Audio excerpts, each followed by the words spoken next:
খালেদা জিয়ার অবস্থার আবারও অবনতি, পার করছেন সংকটময় মুহূর্ত, মধ্যরাতে জানিয়েছেন ডাক্তার জাহিদ। কিছুক্ষণ পর বঙ্গভবনে নতুন প্রধান বিচারপতি জুবায়ের রহমান চৌধুরীর শপথ, উপস্থিত থাকবেন প্রধান উপদেষ্টা সহ বিশিষ্টজনরা। গৃহযুদ্ধ পরিস্থিতির মধ্যেই কঠোর নিরাপত্তায় মিয়ানমারের নির্বাচন, ভোট থেকে ভোট চলছে 102টি শহরে। দেখছিলেন ক্রাউন সিমেন্ট সংবাদ শিরোনাম, এবার বিস্তারিত। আবারও জটিল বিএনপি চেয়ারপারসন খালেদা জিয়ার অবস্থা। তিনি সংকটময় মুহূর্ত পার করছেন বলে জানিয়েছেন তার চিকিৎসক ও বিএনপি স্থায়ী কমিটির সদস্য ডাক্তার AZM জাহিদ হোসেন। গত রাতে 12:30টার দিকে রাজধানীর এভার কেয়ার হাসপাতালের সামনে তাৎক্ষণিক ব্রিফে ডাক্তার জাহিদ জানান, শারীরিক অবস্থার ক্রমাগত অবনতির কারণেই খালেদা জিয়াকে কেবিন থেকে সিসিইউ এবং সেখান থেকে পরবর্তীতে আইসিইউতে নেওয়া হয়। দেশি বিদেশি চিকিৎসকেরা খালেদা জিয়াকে চিকিৎসা দিচ্ছেন, তাতে যুক্ত রয়েছেন তার পুত্রবধূ ডাক্তার জুবাইদা রহমানও। এদিকে শনিবার দিনভর নানা কর্মসূচি শেষে রাতে আবারও মাকে দেখতে যান তারেক রহমান। 2 ঘন্টার বেশি সময় সেখানে অবস্থান করে রাত 12টার দিকে হাসপাতাল ছাড়েন তিনি। গত 23 নভেম্বর থেকে এভার কেয়ার হাসপাতালে চিকিৎসাধীন বেগম খালেদা জিয়া। অধ্যাপক শাহাবুদ্দিন তালুকদারের নেতৃত্বে দেশি বিদেশি বিশেষজ্ঞদের সমন্বয়ে গঠিত মেডিকেল বোর্ডের অধীন চিকিৎসা কার্যক্রম চলছে তার। বেগম খালেদা জিয়ার নানা শারীরিক জটিলতার মধ্যে ডায়াবেটিস, কিডনি, হৃদযন্ত্র ও ফুসফুসের সমস্যা উঠানামা করছে। তার স্বাস্থ্যের এমন পরিস্থিতিতে তাকে উন্নত চিকিৎসার জন্য বিদেশে নেওয়ার কথা বিএনপির পক্ষ থেকে বলা হলেও শেষ পর্যন্ত তা সম্ভব হয়নি। শারীরিক অবস্থায় আকাশযাত্রার উপযোগী না হওয়ায় দেশেই তার চিকিৎসা চলছে। অবনতি হওয়ার কারণেই আইসিইউতে আছে এবং আইসিইউতে চিকিৎসক আছে। শারীরিকভাবে শারীরিক অবস্থার উন্নতি হয়েছে এই কথা বলা যাবে, কিন্তু ওনার অবস্থান অত্যন্ত জটিল, সংকটময় মুহূর্ত পার করছে। দর্শক, এই মুহূর্তে এভার কেয়ার হাসপাতালের সামনে আছেন সহকর্মী ইমরুল কায়েস, সরাসরি যুক্ত হচ্ছে তার সঙ্গে। কায়েস, বেগম খালেদা জিয়ার শারীরিক অবস্থার আরও কোনো তথ্য আছে? কারা আছেন এখন সেখানে? ধন্যবাদ সাবরিনা। আসলে আপনার মতোই গোটা বাংলাদেশের মানুষ উদ্বিগ্ন যে বেগম খালেদা জিয়া, যিনি বিএনপির চেয়ারপারসন, তার শারীরিক অবস্থা কেমন মানুষ আসলে জানতে চায়। তো প্রতি ঘন্টায় ঘন্টাতে আসলে আপডেট তথ্য দেওয়া সম্ভব না। আমরা এখন পর্যন্ত যতটুকু জানি, আপনি একটু আগে সংবাদে যে তথ্যগুলো দিয়েছেন আসলে অবস্থা সেরকমই আছে। রাতের বেলা বিএনপি চেয়ারপারসনের যে শারীরিক অবস্থা সম্পর্কে ব্রিফ করেছেন ডাক্তার AZM জাহিদ হোসেন, তার চিকিৎসায় গঠিত বোর্ডের তিনি একজন সদস্য এবং একই সাথে তিনি দলের স্থায়ী কমিটির সদস্য। তিনি ব্রিফ করে যতটা জানিয়েছেন সেইটুকু আপডেট তথ্যই আমাদের কাছে আছে যে বিএনপি চেয়ারপারসনের শারীরিক অবস্থা এখন অত্যন্ত জটিল এবং অত্যন্ত সংকটময় অবস্থায় আছেন। আপনি জানেন যে নানা ধরনের রোগ নিয়ে তিনি এই এভার কেয়ার হাসপাতালে ভর্তি হয়েছেন, রাজধানী এভার কেয়ার হাসপাতালে। তাই তিনি কিডনি, হার্ট, ফুসফুস সহ নানা ধরনের জটিল রোগে আক্রান্ত। তো আমরা সময়ে সময়ে জানতে পারছি যে কখনো কিছুটা ভালোর দিকে যাচ্ছে, কখনো কিছুটা খারাপের দিকে যাচ্ছে, অর্থাৎ সংকটের দিকে যাচ্ছে। আর শারীরিক নানা জটিলতার কারণে সেই জটিলতাগুলো একসাথে দেখা দেওয়ার কারণে কিন্তু তার অবস্থা জটিল বা সংকটময় বলে বর্ণনা করা হয়েছে। আমরা জানি যে 23 নভেম্বর থেকে তিনি রাজধানীর এভার কেয়ার হাসপাতালে ভর্তি আছেন এবং 27 নভেম্বর থেকে তিনি আইসিইউতে রয়েছেন। তারপর থেকেই কিন্তু কিছুটা খবর পাওয়া গেছিল যে শারীরিক অবস্থা কিছুটা ভালো দিকে যাচ্ছিল, কিন্তু গতকালকে আমরা দেখলাম যে বিএনপির যিনি ভারপ্রাপ্ত চেয়ারম্যান এবং বেগম খালেদা জিয়ার বড় সন্তান জনাব তারেক রহমান, তিনি এভার কেয়ার হাসপাতালে এসেছিলেন এবং তার মাকে দেখতে এসেছিলেন। সেখানে তিনি 2 ঘন্টার মতো অবস্থান করেন এবং শারীরিক নানা খোঁজখবর নেন, চিকিৎসার খোঁজখবর নেন।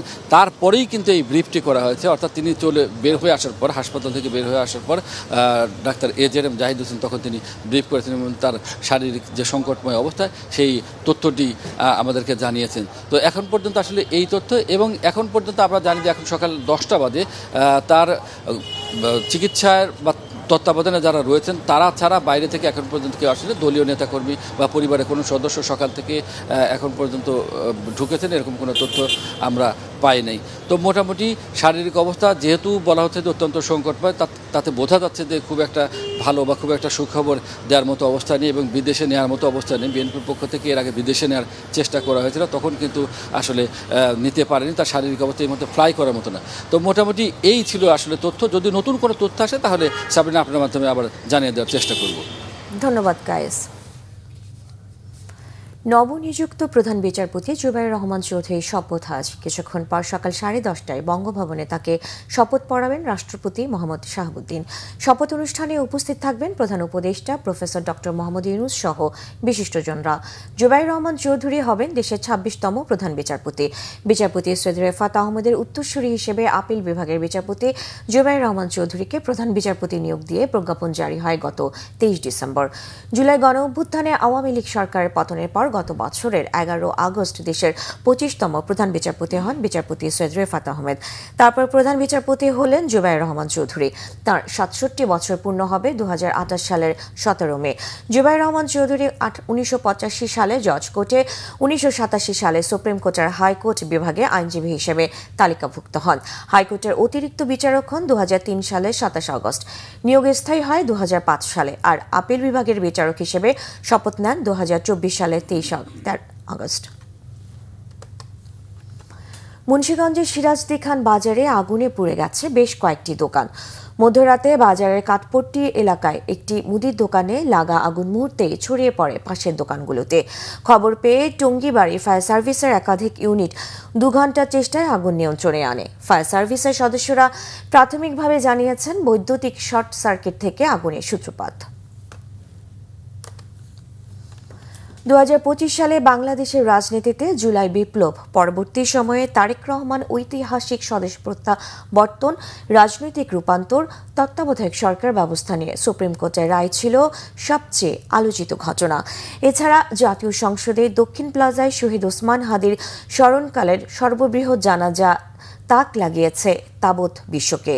আওয়ামী লীগ নিষিদ্ধকরণ আন্দোলন সহ রাজনৈতিক অস্থিরতা ও সংস্কারের জুলাই সনদ স্বাক্ষর অনুষ্ঠান ছিল 2025 সালের রাজনৈতিক আলোচিত বিষয়। ঘটনাবহুল 25-এর রাজনৈতিক ঘটনা নিয়ে আরও জানাচ্ছেন মুহিবুল্লাহ মুহিব।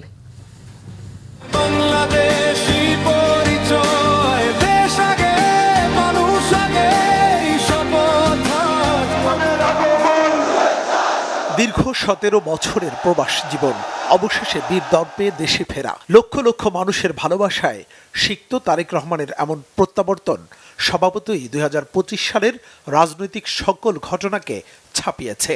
দেশের মাটি ছুঁয়ে অজস্র অগণিত মানুষের মহাস্রোতে তার দেয়া বক্তব্য যেন বাংলাদেশের রাজনীতিতে নির্মাণ করেছে এক নতুন মহাকাব্য। গুপ্তচরেরা বিভিন্নভাবে ষড়যন্ত্রে এখন লিপ্ত রয়েছে, আমাদেরকে ধৈর্যশীল হতে হবে। বছরের শেষ সময়টা ভালো কাটেনি দলমত নির্বিশেষে বাংলাদেশের সর্বস্তরের মানুষের। সবচেয়ে মন খারাপের খবর ছিল বাংলাদেশের স্বাধীনতা ও সার্বভৌমত্বের প্রতীক বেগম খালেদা জিয়ার অসুস্থতা। কখনো সংকটময়, আবার কখনো স্থিতিশীল স্বাস্থ্যের খবরে তার সুস্থতায় দোয়া হয়েছে, মসজিদে প্রার্থনা হয়েছে, মন্দির গির্জা প্যাগোডায়। কোটি মানুষের ভালোবাসায় কিছুটা স্থিতিশীল হয়ে ওঠেন আজীবন গণতন্ত্রের জন্য লড়াই করা এই মহিয়সী নারী। বছরের শেষ সময়ে এসে দুর্বৃত্তের গুলিতে বিপ্লবী ওসমান হাদির মৃত্যুতে কেঁদেছে পুরো বাংলাদেশ। নির্বাচনী তফসিল ঘোষণার পরদিন প্রচারণা শেষে রিকশাযোগে বাসায় ফেরার পথে আগ্নেয়াস্ত্র ঠেকিয়ে তাকে গুলি করার দৃশ্য দেখে আটকে ওঠেননি এমন মানুষ খুঁজে পাওয়া ভার। উন্নত চিকিৎসার জন্য তার সিঙ্গাপুর যাত্রা, অতঃপর নিথর দেহে দেশে ফেরা, প্রতিটি মুহূর্তই ছিল কোটি মানুষের বুকে বেদনার রক্তক্ষরণ। জাতীয় সংসদ ভবন এলাকায় লাখো মানুষের অংশগ্রহণে অনুষ্ঠিত তার জানাজা প্রমাণ করেছে এক হাদির অকাল প্রয়াণে ঐক্যবদ্ধ পুরো বাংলাদেশ। 24 জুলাই বিপ্লবের পর 2025 সাল ছিল রাজনৈতিক অস্থিরতা, জোট পরিবর্তন এবং নতুন রাজনৈতিক মেরুকরণের বছর। নির্বাচন ঘিরে নতুন জোটের সমীকরণও কম হয়নি। রাজনৈতিক দলগুলোর সাথে জাতীয় ঐক্যমত্য কমিশনের বিরামহীন বৈঠক, অতঃপর প্রধান উপদেষ্টা ডক্টর মোহাম্মদ ইউনূসের উপস্থিতিতে দলগুলোর জুলাই সনদে স্বাক্ষর অনুষ্ঠানের মধ্য দিয়ে কিছুটা স্বস্তি ফেরে দেশের রাজনৈতিক অঙ্গনে। ফ্যাসিবাদ বিরোধী জাতীয় ঐক্যমঞ্চের ব্যানারে আওয়ামী লীগকে নিষিদ্ধ করার দাবিতে মে মাসে বড় ধরনের আন্দোলন হয়, যা রাজনৈতিক অস্থিরতা আরও বাড়িয়ে তোলে। 20 নভেম্বর 2025 তত্ত্বাবধায়ক সরকার ব্যবস্থা পুনর্বহালের রায় দেয় সুপ্রিম কোর্টের আপিল বিভাগ। এর মাধ্যমে 14 বছর আগে ফ্যাসিবাদী আওয়ামী লীগ আমলে আদালতের রায় বাতিল হওয়া তত্ত্বাবধায়ক সরকার ব্যবস্থা আবারও ফিরে আসে। পরিপূর্ণভাবে বাতিল করা। 25 জুলাই গোপালগঞ্জে জাতীয় নাগরিক পার্টি এনসিপির পূর্ব ঘোষিত কর্মসূচিতে নিষিদ্ধ আওয়ামী বাহিনীর হামলা এবং নিরাপত্তা বাহিনীর সাথে বিক্ষোভকারীদের সংঘর্ষের ঘটনা ছিল ব্যাপক আলোচিত। জাতীয় পার্টির ভাঙন, নতুন রাজনৈতিক সমীকরণ, রাজনৈতিক ভবিষ্যৎ নিয়ে অনিশ্চয়তা এবং নতুন জোট গঠনের প্রচেষ্টা ছিল বছর জুড়ে। গণতান্ত্রিক রূপান্তরে গণতন্ত্র পুনঃপ্রতিষ্ঠা এবং অবাধ রাজনৈতিক পরিবেশ তৈরির জন্য নতুন প্রজন্মের সক্রিয় অংশগ্রহণ ও গণ আন্দোলন দেখা যায় চলতি বছরেই। 2025 সাল ছিল বাংলাদেশের রাজনৈতিক পরিবর্তনের এক সন্ধিক্ষণ, যেখানে পুরনো রাজনৈতিক কাঠামো ভেঙে নতুন মেরুকরণ ও ক্ষমতার ভারসাম্য প্রতিষ্ঠার চেষ্টা ছিল সকল মহলে। একই সাথে সংঘাত ও রাজনৈতিক মেরুকরণের ধারা অব্যাহত ছিল, যা আঞ্চলিক ও বৈশ্বিক রাজনীতিতে তৈরি করেছে নতুন চ্যালেঞ্জ। মুহিবুল্লাহ মুহিব, বাংলা ভিশন, ঢাকা। গৃহযুদ্ধ পরিস্থিতির মধ্যে শুরু হয়েছে মিয়ানমারের সাধারণ নির্বাচন। ভোট শুরু হয়েছে স্থানীয় সময় ভোর 6টায়। 2021 সালে অং সান সুচির সরকার পতনের পর এটি প্রথম সাধারণ নির্বাচন। কঠোর বিধি নিষেধের মধ্যে দেশটির 330টি শহরের মধ্যে 120টিতে প্রথম ধাপের ভোট চলছে। রাজধানী নেপিদো, বাণিজ্যিক রাজধানী ও বৃহত্তম শহর ইয়াঙ্গুন এবং মান্দালয় সহ জনতা নিয়ন্ত্রিত সব শহর ও গ্রামাঞ্চলে ভোট চলছে। তবে কেন্দ্রগুলোতে ভোটার উপস্থিতি তুলনামূলক কম। 3 দফা নির্বাচনের বাকি 2 দফায় ভোট হবে আগামী 11 ও 25 জানুয়ারি। এদিকে সামরিক জান্তা সরকারের অধীনে 65টি টাউনশিপে ভোট গ্রহণ সম্পূর্ণ বাতিল করা হয়েছে। ভোটের মাঠে সাবেক প্রধানমন্ত্রীরা অং সান সুচির লীগ ফর ডেমোক্রেসি বা অন্যান্য শক্তিশালী বিরোধী দল না থাকায় নির্বাচনটিকে প্র্যাকটিস ইলেকশন বলে উপহাস করছে পশ্চিমা বিশ্ব ও মানবাধিকার গোষ্ঠীগুলো। আর জাতিসংঘ বলছে, রাজনৈতিক বন্দীদের মুক্তি ও সহিংসতা বন্ধ না হলে অবাধ ও অন্তর্ভুক্তিমূলক নির্বাচন সম্ভব নয়।